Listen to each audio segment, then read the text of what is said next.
What's the meaning of A to Z?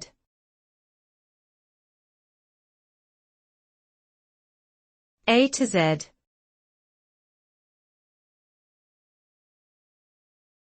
A to Z.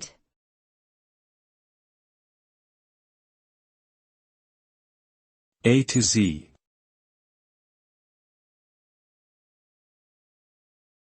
A to Z.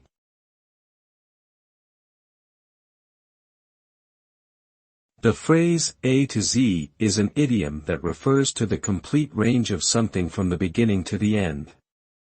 It is often used to indicate that something is comprehensive or all-inclusive, for example, a business claiming to provide everything from A to Z, implying that they offer a wide variety of products or services. The phrase originates from the English alphabet, where A is the first letter and Z is the last. So, A to Z essentially means covering everything from start to finish or from beginning to end.